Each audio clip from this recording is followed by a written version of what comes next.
기도합니다. 아멘.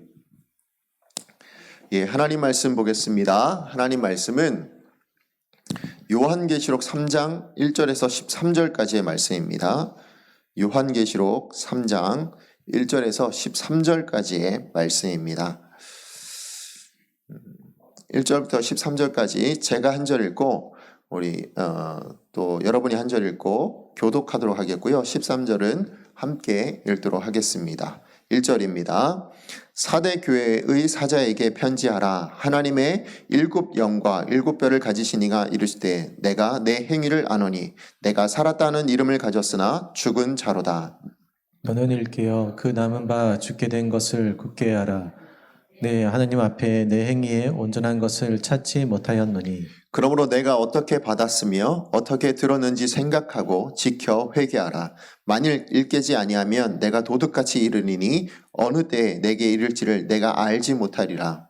그러나 사대에 그 옷을 더럽히지 아니한 자 몇 명이 내게 있어 흰 옷을 입고 나와 함께 다니리니 그들은 합당한 자인 영노라. 이기는 자는 이와 같이 흰옷을 입을 것이요 내가 그 이름을 생명책에서 결코 지우지 아니하고 그 이름을 내 아버지 앞과 그의 천사들 앞에서 시인하리라. 귀 있는 자는 성령이 교회들에게 하시는 말씀을 들을지어다. 빌라델피아 교회의 사자에게 편지하라. 거룩하고 진실하사 다윗의 열쇠를 가지시니 곧 열면 닫을 사람이 없고 닫으면 열 사람이 없는 그가 이르시되 볼지어다 내가 내 앞에 열린 문을 두었으되 능히 닫을 사람이 없으리라. 내가 내 행위를 아노니 내가 작은 능력을 가지고서도 내 말을 지키며 내 이름을 배반하지 아니하였도다. 보라 사탄의 회당 곧 자칭 유대인이라 하나 그렇지 아니하고 거짓말하는 자들 중에서 몇을 내게 주어 그들로 와서 내 발 앞에 절하게 하고 내가 너를 사랑하는 줄 알게 하리라. 내가 나의 인내의 말씀을 지켰은즉 내가 또한 너를 지켜 시험의 때를 면하게 하리니 이는 장차 온 세상에 임하여 땅에 거하는 자들을 시험할 때라. 내가 속히 오리니 내가 가진 것을 굳게 잡아 아무도 내 면류관을 빼앗지 못하게 하라. 이기는 자는 내 하나님 성전의 기둥이 되게 하리니 그가 결코 다시 나가지 아니하리라. 내가 하나님의 이름과 하나님의 성 곧 하늘에서 내 하나님께로부터 내려오는 새 예루살렘의 이름과 나의 새 이름을 그의 위에 기록하리라. 함께 읽겠습니다. 귀 있는 자는 성령이 교회들에게 하시는 말씀을 들을지어다. 아멘.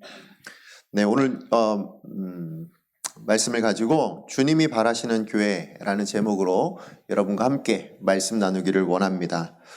이번 주일은 교회 설립 기념주일입니다. 강성교회로서는 아마 생일이라고 할 수 있을 것 같습니다. 36주년이라는 긴 시간 동안에 하나님께서 은혜 베풀어 주셔서 우리 강성교회가 지금 이렇게 세워진 줄로 믿습니다. 사실은 서로 함께 모여서 축복하고 또 격려하고 하면 좋겠는데 지금 코로나19 사태로 인하여서 함께하지 못하는 그런 아쉬움들이 굉장히 많이 크실 줄로 압니다.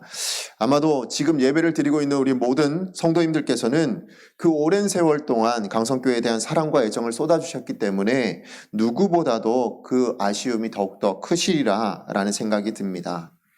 그러고 보면 신앙생활이라고 한다면 교회와 결코 떼어놓고 생각할 수 없다라는 것을 떠올려 봅니다. 저 역시도 교회하면 참 여러 가지 생각들이 많이 듭니다. 여러 생각들이 드는데 그래도 그 중에 가장 근본적인 마음, 교회하면 떠오르는 것은 사랑이라는 생각이 듭니다. 사실 제가 강성교회를 처음 부임하고 나서 첫 이미지가 어땠냐면 약간 제가 한 번도 경험해보진 않았지만 이런 느낌이지 않을까라는 생각이 있었는데 뭐냐면 시집 온 새색시가 시집살이를 첫 하는 날, 그 느낌이었어요. 그러니까 한 번도 경험해보진 않았지만 무슨 얘기냐면 분명히 신혼에 대한 설레임이 있거든요. 그렇죠? 그리고 기대감이 있습니다. 저도 강성교회 왔을 때 굉장한 설레임과 기대감이 있었어요. 근데 또 한편으로는 뭐가 있었냐면 낯설잖아요. 그러니까 내가 사랑하는 그 사람 외에는 사실은 다 낯설어요. 그러니까 낯선 사람들이 있고 또 가정의 문화가 있는 것처럼 우리 강성교회 문화가 있어서 사실 낯선 사람, 낯선 문화 이것에 대한 두려움도 한편으로는 작용하고 있었습니다. 그런데 제 안에 또 그런 마음들이 있었거든요. 사실은 설렘도 있지만 또 한편으로는 두려운 마음 이것이 공존하고 있었는데 근데 이제 막상 와서 보니까 정말 따뜻하게 맞이해 주시고 정말 저를 너무나도 이렇게 귀하게 대접해 주시는 성도님들이 계셔서 지금은 참 잘 적응하고 있다라는 생각을 하게 되었습니다. 아마 처음 교회를 방문하는 모든 사람들에게 아마 이런 따뜻함을 우리 강성교회 오늘 오시는 처음 오시는 분들에게 제가 경험한 이런 따뜻함을 맛보게 할 수 있다면 그분들에게 신앙생활에 참 큰 도움이 되겠다라는 생각도 해보게 되었습니다. 사실 제가 이 따뜻함 하면 떠오르는 게 저는 어린 시절에 저는 부산에 살았었는데요. 근데 부산에 살 때 제가 교회를 다닌 적이 있어요. 언제 다녔냐면 굉장히 어렸을 때 저도 몇 살인지는 기억나지 않아요. 그런데 제가 처음 교회를 간 이유는 저희 집 뒤에 교회가 있었는데 거기 선생님께서 요구르트를 준다고 해서 사실 교회를 처음 가게 됐어요. 제 기억에 요구르트는 굉장히 귀한 간식이었거든요. 예, 그래서 교회를 처음 가게 됐는데, 근데 처음 간 그 교회가 굉장히 따뜻했던 기억이 있습니다. 예, 그래서 그 교회를 제가 얼마나 열심히 다녔는지 잘 기억나지 않지만, 그래도 제가 그 교회에 대한, 그리고 그 교회를 다녔었던 기억이 제 안에 좀 있어요. 자, 그런데 그 따뜻했던 마음이 제 안에 얼마나 크게 작용했냐면, 제가 9살이 되던 해에 부모님과 떨어져서 서울에서 할머니와 함께 살게 됐습니다. 1년 동안 할머니와 함께 살게 됐는데, 그때 제가 제일 먼저 했던 일이 뭐였냐면, 부모님과 떨어지고 나서 제일 먼저 했던 것이 큰 교회를 찾아간 거예요. 제 눈에는 교회가 큰 교회만 눈에 보였기 때문에 그랬던 것 같은데, 큰 교회를 찾아가서 그 교회를 등록했었던 겁니다. 그러니까 그만큼 저한테는 부모님과 떨어진 그 아쉬움이 이 교회를 통해서 보상받을 수 있겠다라는 생각을 했던 것 같아요. 근데 막상 가니까 정말 그 조그만 아이가 와서 교회를 등록해서 그런지 몰라도 심지어 주일학교 선생님까지 저한테 그렇게 크게 관심을 안 보이시더라고요. 그래서 저는 그 당시 9살에 그 1년 동안에는 신앙생활을 하지 않았습니다. 그러다가 다시 이제 1년이 지나고 10살이 되었을 때 부모님과 함께 인천에서 살게 되었고, 그때 저희 어머니가 신앙생활을 하셔서 그때부터 다시 신앙생활을 하게 되었는데요. 아마 그때부터가 교회의 저의 삶의 일부였지 않았을까라는 생각을 합니다. 저한테는 교회는 놀이터였어요. 그리고 저한테는 안식처가 되기도 했었고, 그러다가 이제 주님이 제 마음을 열어주셨을 때 그때부터는 제 인생을 들여도 좋을 그런 꿈터였고 또 사역지가 되었다라는 생각을 해보게 됩니다. 제가 이렇게 그리고 나서 20년이라는 세월 동안 제가 부교육자 생활을 했거든요. 근데 그 20년 동안 부교육자 생활을 하면서 여러 가지 사역들에 대한 것들, 여러 가지 고민들이 있었지만 가장 큰 고민이 있었다면 그게 뭐냐면 교회가 무엇인가라는 고민이었습니다. 교회란 뭘까? 내가 이렇게 사랑했고 내가 이렇게 좋아했던 이 교회라는 것을 과연 뭘까라는 고민이 되게 많았습니다. 그리고 강성교회 부임 이후에는 이 고민이 더 많이 커진 것 같습니다. 정말 우리 교회에 대한 이런저런 모습들에 대해서 제가 보고 듣고 겪으면서 정말 하나님이 바라시는 교회란 과연 무엇일까에 대한 고민이 지금 굉장히 저 안에 많이 있습니다. 보여지고 들려지는 것만이 아니라 직접적으로 저는 강성교회를 더 많이 알아야 되겠다라는 생각을 하면서 지금 제가 교회를 참 많이 살펴보고 있는데요. 그러다 문득 우리 주님은, 우리 예수님께서는 교회를 어떻게 보실까? 우리 강성교회를 어떤 모습으로 보고 계실까라는 생각이 문득 들게 되었습니다. 사실 제가 믿기는 우리 주님은요, 사랑으로 우리를 살펴보시는 분이라고 저는 생각을 합니다. 저는 하나님에 대해서 생각하면 가장 대표적인, 가장 제일 많이 떠오르는 이미지가 뭐냐면 목자라는 이미지거든요. 근데 목자가 뭡니까? 그 목자라는 직업 자체가 양의 상태를 살펴보고 그 필요한 것이 무엇인가를 살펴보는 사람. 그게 바로 목자 아니겠습니까? 이렇게 살피시는 우리 목자 되신 우리 하나님께서는 그저 어떤 성도 한 사람만을 살피시는 것이 아니라 교회도, 이 교회라는 공동체도 살펴보고 계시다라는 생각을 해봅니다. 오늘 본문의 배경이 되는 요한계시록 2장에서 3장, 여기에 나오는 이 소아시아 7교회에 대한 칭찬과 책망이 지금 나오고 있는데요. 이 교회들을 향한 주님의 말씀들을 통해서도 우리가 알 수 있는 게 뭡니까? 바로 주님은 한 교회 한 교회를 살펴보고 계신다라는 거예요. 그냥 다만 외형만 살펴보시는 것이 아니라 그 중심까지도 어떠한지를 살펴보시는 분이시다라는 것을 깨닫게 된다라는 겁니다. 그래서 그것들 모든 것들을 다 통틀어서 우리 주님은 그것에 대한 평가로 칭찬을 하시기도 하고 때로는 책망을 하시기도 하고 또 너희는 이렇게 되어야 된다라는 소망과 기대를 말씀해주고 있는 것을 보게 됩니다.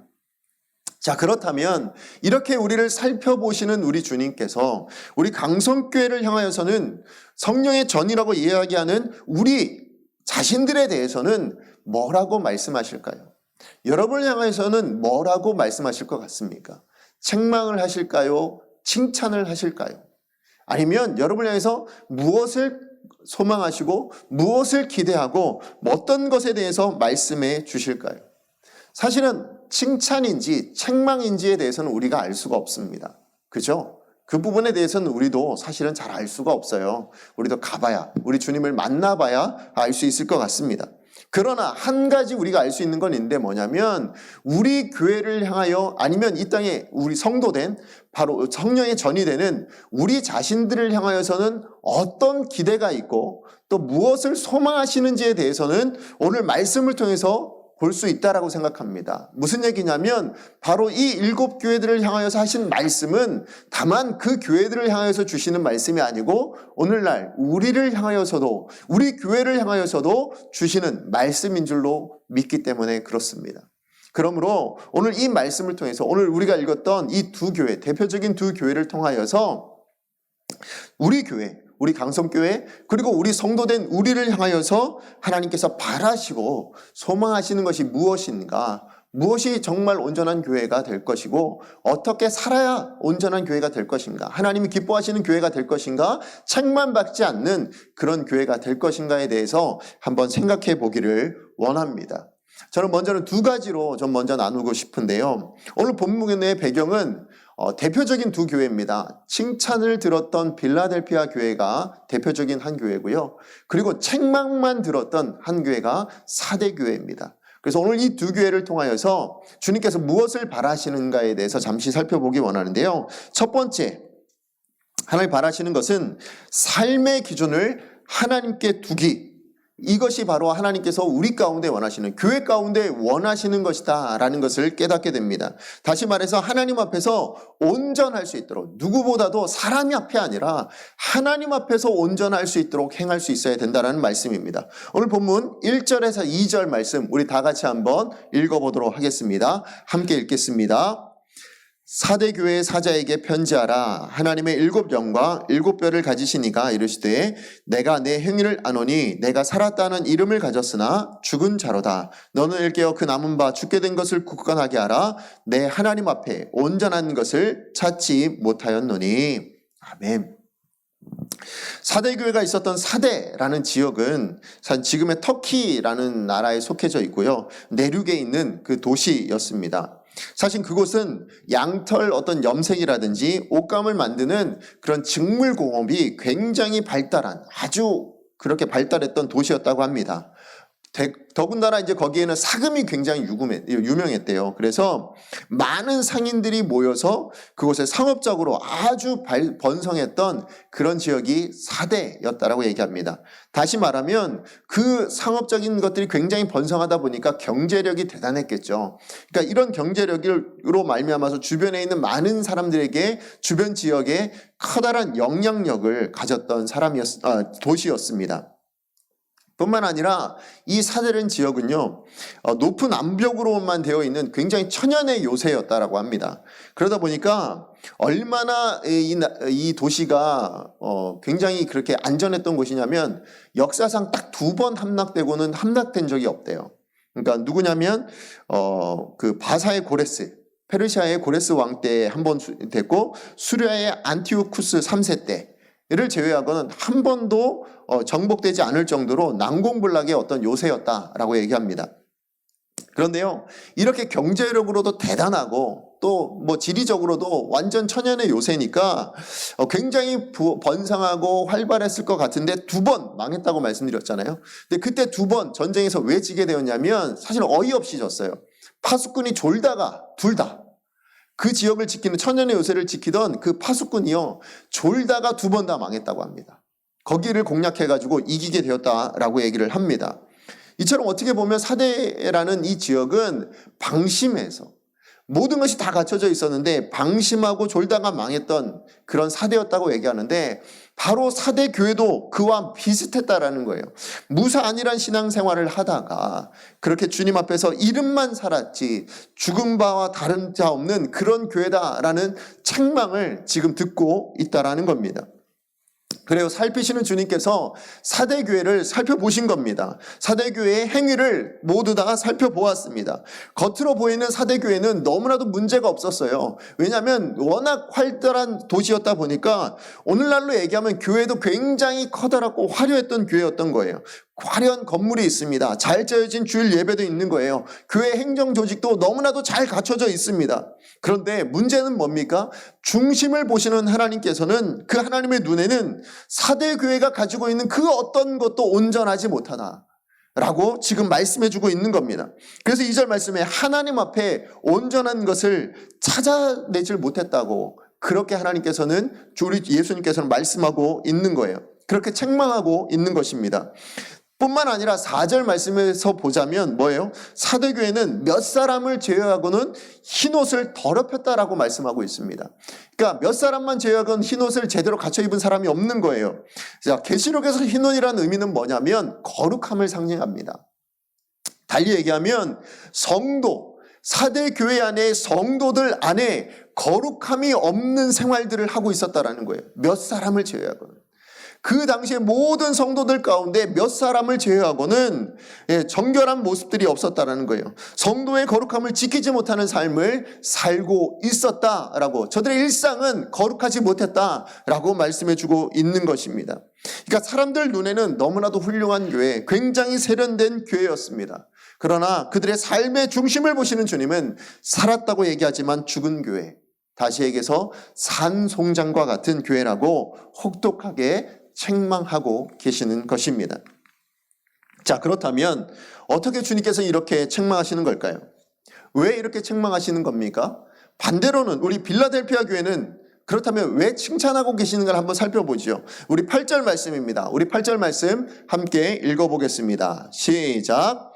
볼지어다 내가 내 앞에 열린 문을 두었을 때 능히 닫을 사람이 없으리라. 내가 내 행위를 나누니 내가 작은 능력을 가지고도 내 말을 지키며 내 이름을 배반하지 아니하였도다. 오늘 말씀을 보니까 작은 능력을 가지고도 누구를요? 하나님의 이름을 배반하지 않았다고 얘기합니다. 결국 사대교회의 문제는 뭡니까? 사대교회의 문제는 하나님 앞에서 온전하지 않았다는 거예요. 사람의 눈앞에서는 얼마든지 온전했고 얼마든지 다 갖췄고 누가 보더라도 아, 저기는 교회야 라고 이야기할 만한 모든 것을 다 갖췄다고 얘기합니다. 그러나 하나님 앞에서는, 사람 앞에서는 그렇게 인정받을지 못하도 하나님 앞에서는 죽어있던 교회다. 하나님 앞에서는 인정받지 못하고 온전하지 못했던 교회였다라는 것입니다. 여러분, 그렇습니다. 하나님 앞에서라는 이 신앙이 무너지게 되면 행위도 무너질 수밖에 없는 거예요. 우리의 삶도 무너질 수밖에 없다라는 겁니다. 온전한 신앙이 없다면 외형이 아무리 그럴듯하게 꾸며진다 할지라도요, 선한 영향력이라는 것, 우리의 삶 가운데 나 자신에게조차도 선한 영향력이라는 것은 만들어낼 수가 없는 것입니다. 오늘날 교회가 이처럼 세상으로부터 우리가 욕먹는 이유가 어디 있다고 생각하십니까? 그것은 거룩함이 떨어져서요?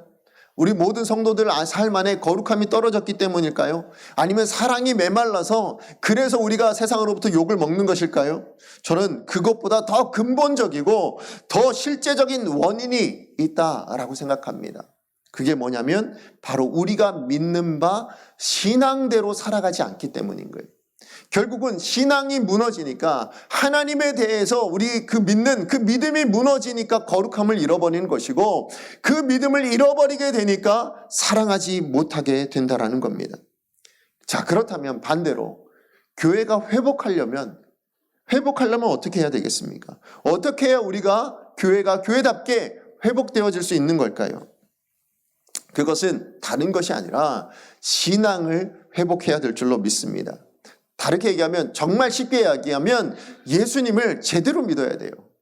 정말 우리가 믿는 이 예수님을 제대로 신뢰하고 믿어야 한다는 거예요. 우리가 바라는 사랑이나 거룩함은요, 모두 바른 신앙에서만 가능하게 되어진다는 것입니다. 세상을 향한 교회와 또 우리 성도의 영향력은 바른 신앙에서만 가능할 수 있다는 것입니다. 그러므로 정말 바라고 기대하는 것이 있다면 가장 첫 번째는 하나님 앞에서 온전하게 사시길 바랍니다. 여러분이 어떤 말을 하든지, 여러분이 어떤 행동들을 하든지 그것이 하나님이 보시기에 어떠한가를 생각하고 말하고 행동할 수 있었으면 좋겠습니다. 하나님이 보시는 것, 하나님의 눈길이 내 모든 삶의 기준이어야 한다는 것입니다. 이와 같은 기준으로 우리의 신앙생활을 해나간다면 주님은 이렇게 말씀하실 것 같아요. 오늘 5절에 나온 것처럼 거룩함에 대한 회복뿐만 아니라 우리 예수님께 인정받는 선거로서 하나님과 그의 천사들 앞에서 천국에서 영원히 기억될 수 있는 그런 우리네 삶이 될 줄로 믿습니다. 그렇게만 살 수 있다면 우린 세상 앞에서도 인정받는 성도가 되지 않을까라는 생각을 해보게 됩니다. 자, 그런가 하면 우리가 두 번째로 생각해야 될 것, 주님이 바라시는 건 뭐냐면 두 번째는 작은 능력으로도 충성하기입니다. 우리 8절 말씀 다시 한번 읽어보겠습니다. 시작. 볼지어다 내가 내 앞에 열린 문을 두었으되 능히 닫을 사람이 없으리라. 내가 내 행위를 아노니 내가 작은 능력을 가지고서도 내 말을 지키며 내 이름을 배반하지 아니하였도다. 아멘. 오늘 이 말씀은 빌라델피아 교회를 향해서 주시는 말씀입니다. 사실 빌라델피아 교회는요, 서머나 교회와 함께 소아시아 7교회 중에 유일하게 책망은 듣지 않고 칭찬만 들었던 너무나도 귀한 교회였습니다. 그런데 이 빌라델피아 교회의 현실은 그렇지 않아요. 이 현실은 정말로 너무나도 힘들었습니다. 그들의 현실로는 엄청난 박해를 당해야만 했고 고난을 겪어야만 했어요. 우선 신앙생활에 있어서 정말로요, 환경적으로 그렇게 좋지 않았어요. 너무나도 환경이 좋지 않았습니다. 무슨 얘기냐면 빌라델피아 지역은요, 작은 아테네라고 불릴 정도로 수많은 신전들이 있었고 또 함께 그렇기 때문에 엄청난 우상숭배가 있었던 곳이었습니다.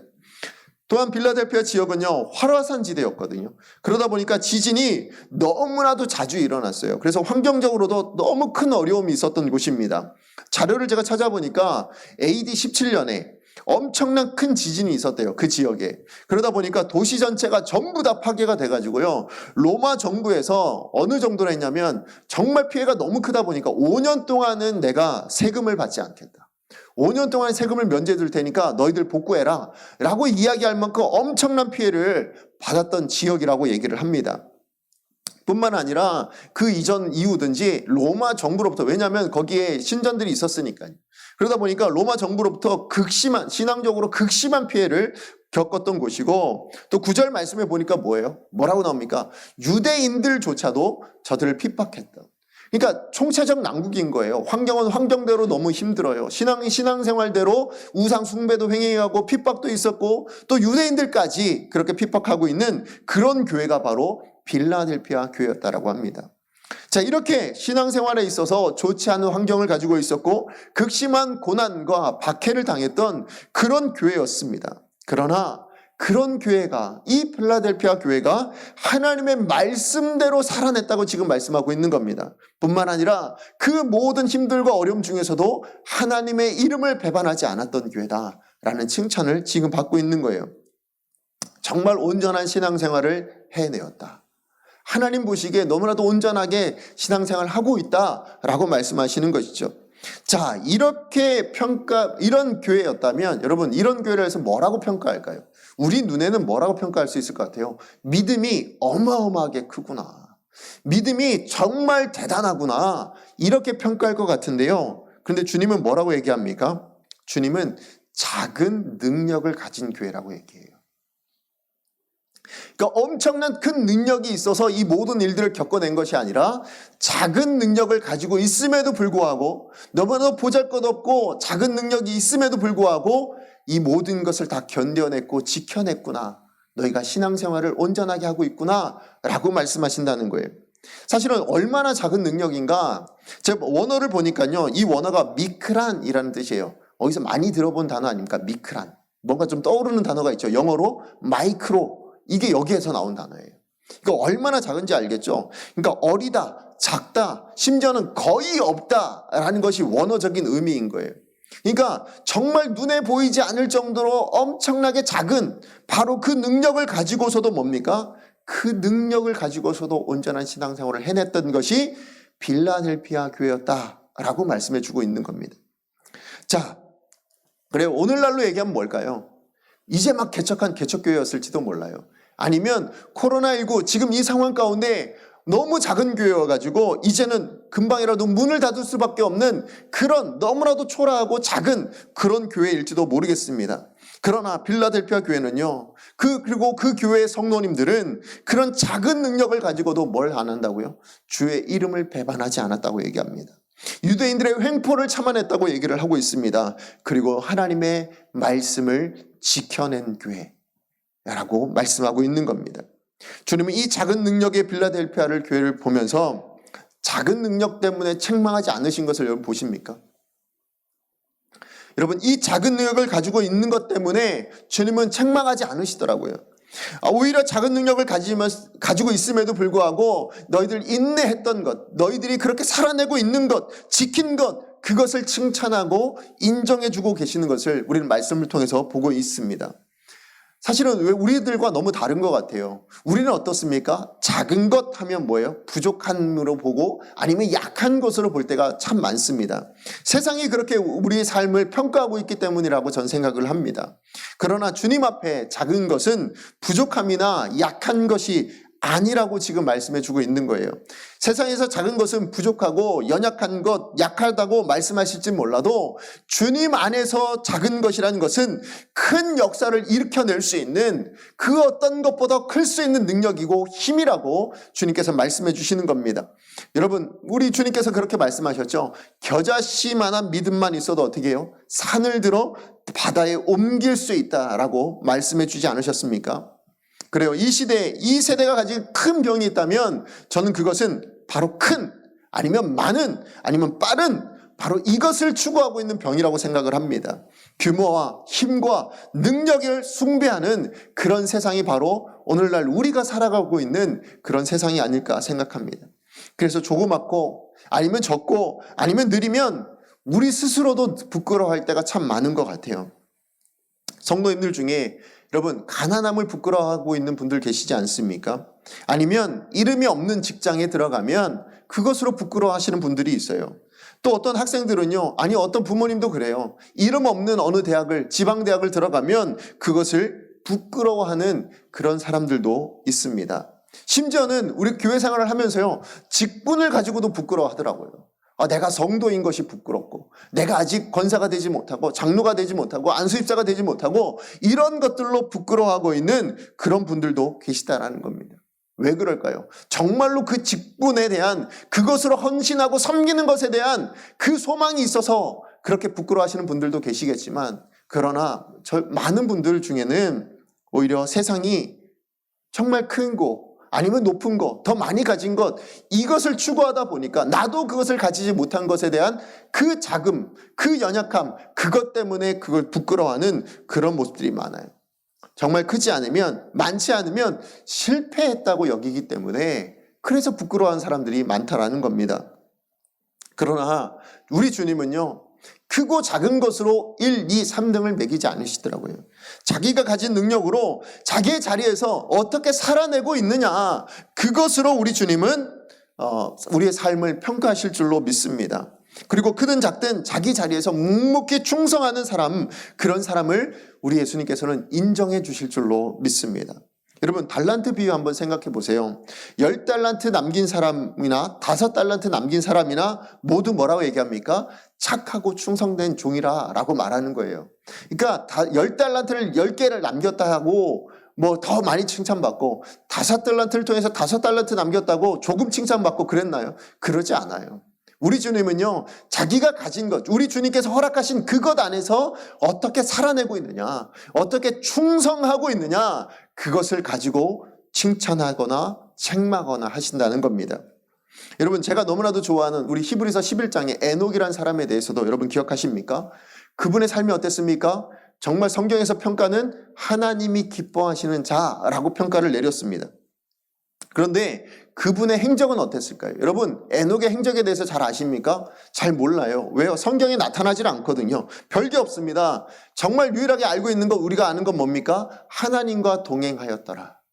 이거 외에는 우리가 아는 바가 없습니다. 우리가 너무나도 잘 아는 믿음의 조상이라 얘기하고 믿음의 정말로 선배라고 얘기하는 우리 아브라함이나 요셉이나 모세나 다윗이나 비교해보면 너무나도 평범한 인생, 그것이 바로 에녹의 인생이지만 그러나 그 누구보다도 너무나도 귀한 칭찬을 듣지 않습니까?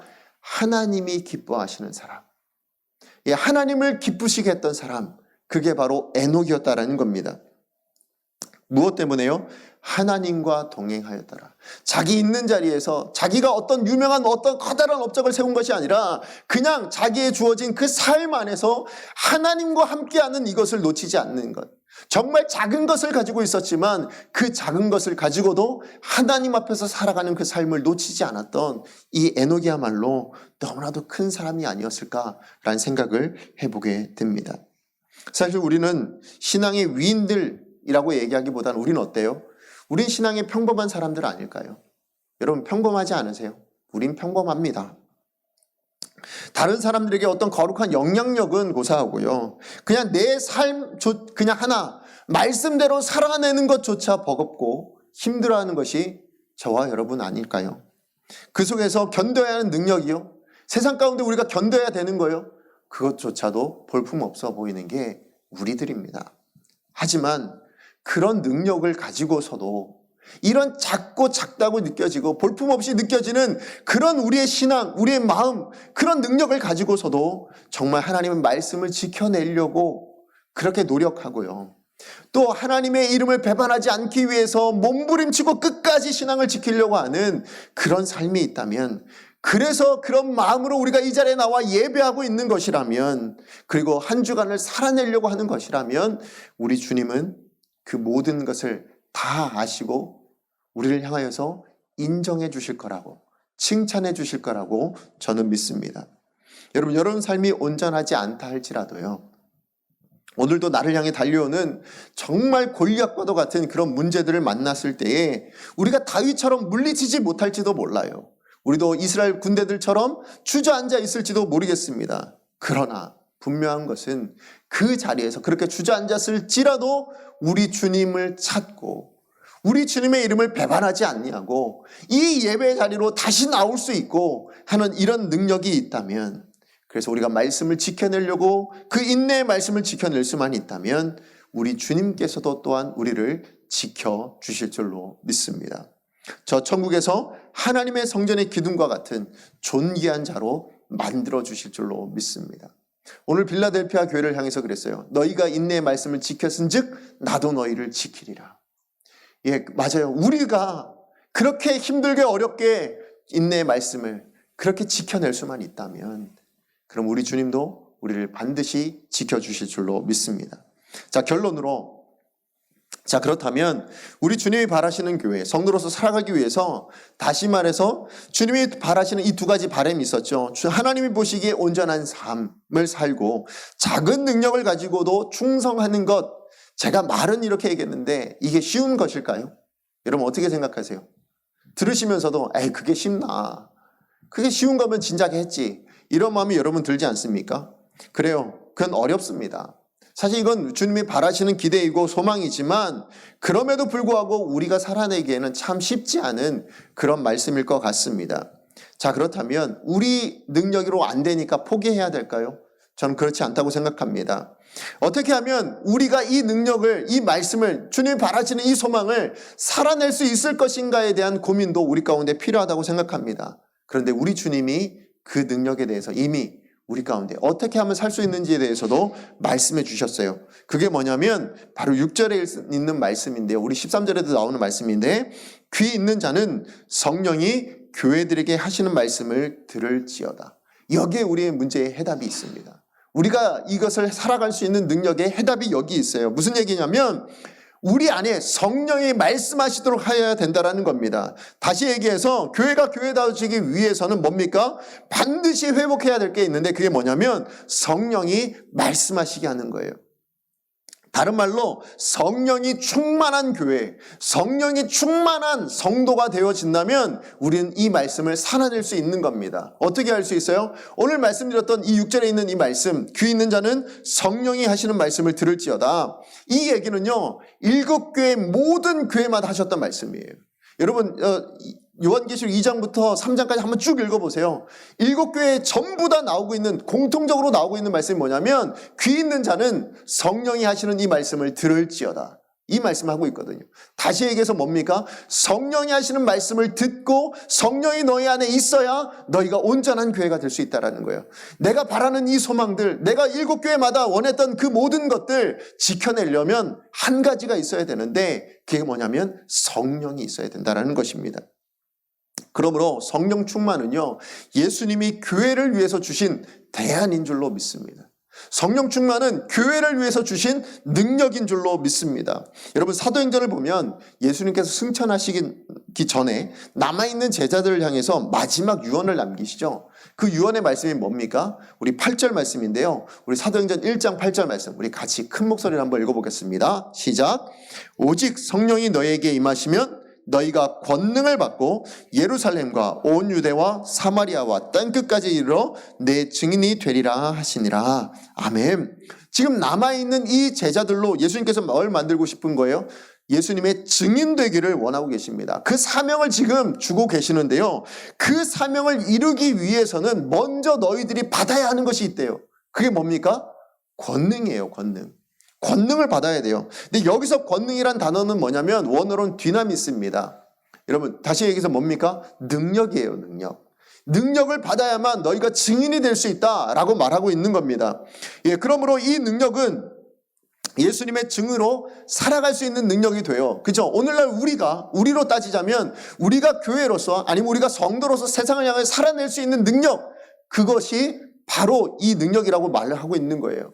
이 능력을 받아야만 살아갈 수 있다는 겁니다. 아무리 핍박을 당하고 아무리 고난을 당하고 아무리 어려움이 있다 할지라도 기꺼이 증인이 되어서 복음을 살아낼 수 있는, 하나님 말씀을 지켜낼 수 있는, 하나님에 대한 그 신앙을 인내할 수 있는 그 모든 것을 감당할 수 있다.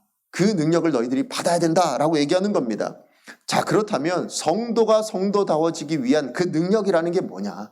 그게 어디서 오냐라는 거죠. 자, 그것이 어디서 옵니까? 바로 성령이라고 말씀하시는 겁니다. 너희가 성령을 받으면 예요. 오직 성령이 너희에게 임하시면 그 성령이 임재했을 때 비로소 뭐가 나타난다고요? 너희가 권능을 받을 수 있다. 너희가 능력을 받을 수 있다. 근데 어떤 능력이요? 증인으로 살아낼 수 있는 능력. 하나님의 사람으로 살아낼 수 있는 능력인 것입니다.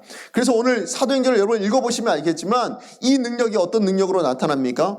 배반자 베드로가요 순교자가 되도록 하는 능력이었습니다. 뿐만 아니라 자신의 모든 것들을 다 팔아서 성도들과 나눌 수 있도록 만들어주는 그런 능력이었어요. 뿐만 아니라 스데반은 어땠습니까? 자기를 향해 돌로 치는 자들을 향해서 뭐해요? 이 죄를 저들에게 돌리지 마옵소서라고 기도할 수 있는 능력이 바로 여기서 나왔습니다.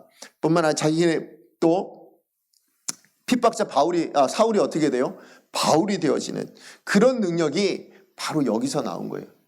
어떻게 있어요? 성령 충만할 때, 성령이 임재할 때, 성령이 그 마음 가운데 있을 때 비로소 일어날 수 있는 능력이라고 말씀하는 겁니다. 성령 충만함, 이것이야말로 우리가 현실을 이겨낼 수 있고 또 성도다움을 이루어낼 수 있는, 또 하나님 바라시고 소망하시는 것들을 우리의 삶 가운데 살아낼 수 있는 능력이 되는 줄로 믿습니다. 하나님의 교회가 어두워지고 하나님의 교회가 좌절되거나 어려워지는 이유는 그건 언제나 교회가 교회로서의 정체성을 잊어버리고 하나님을 의지하는 법을 잃어버렸기 때문이 아닐까라는 생각을 해보게 됩니다. 그러므로 우리 교회가, 우리 강성교회가요, 이제 앞으로 더 우리가 꿈꾸고 정말 우리가 바라고 소망해야 될 것이 있다면 뭘까요? 저는 가장 먼저 필요한 것은 바로 이 성령 충만함이라고 생각합니다. 우리 강성교회 안에 이 성령 충만함이 있기를 정말 간절히 소망합니다. 여러분, 우리 강성교회를 위해서 여러분이 기도해 주셔야 된다면 정말 이 한 가지를 부탁을 드립니다. 우리 강성교회 성령 충만한 교회 되게 하여 주시옵소서. 성령의 임재가 있는 교회가 되게 하여 주시옵소서 라고 기도해 주시길 바랍니다. 그것이 있다면 오늘 주셨던 이 말씀 우리 살아낼 수 있을 거라 생각해요. 하나님 앞에서 온전할 수 있는 교회, 하나님이 기준이 되어지는 교회, 더 나아가서는 정말 작은 능력을 가지고서도 세상 앞에서 당당할 수 있고 인내의 말씀을 지켜줄 수 있고 하나님의 이름을 배반하지 않을 수 있는 그런 교회로 세워질 줄로 믿습니다. 우리 이 시간에 주신 말씀 기억하면서 함께 기도했으면 좋겠습니다. 우리 시간에 주신 말씀 기억하면서 하나님, 먼저는요, 우리가 정말로 기도해야 될 것은 우리 강성교회 성령 충만한 교회 되게 하여 주시옵소서. 내 힘으로, 내 능력으로, 내가 바라고 내가 가진 것으로 교회를 섬기고 세워가는 것이 아니라 성령이 내 안에 임재하셔서 성령의 능력으로 우리 교회를 세워가고 또 이 땅을 세워가고 뿐만 아니라 이 하나님의 나라를 섬길 수 있는 그런 강성교회 되게 하여 주시옵소서. 그리고 그 다음에는 하나님이 기준 되어지는 교회가 되게 하여 주시옵소서. 하나님이 보시기에 온전할 수 있도록 나가 신앙생활할 수 있게 하여 주시옵소서. 그리고 내게 있는 작은 능력을 가지고서도, 내게 있는 정말 보잘것없는 이 능력을 가지고서도 내게 주어진 하루하루를 충성되이 살아낸다면 그것으로 우리 주님께 칭찬받을 수 있음을 기억하고 작은 능력으로 충성할 수 있는 우리 강성교회가 되게 하여 주시옵소서.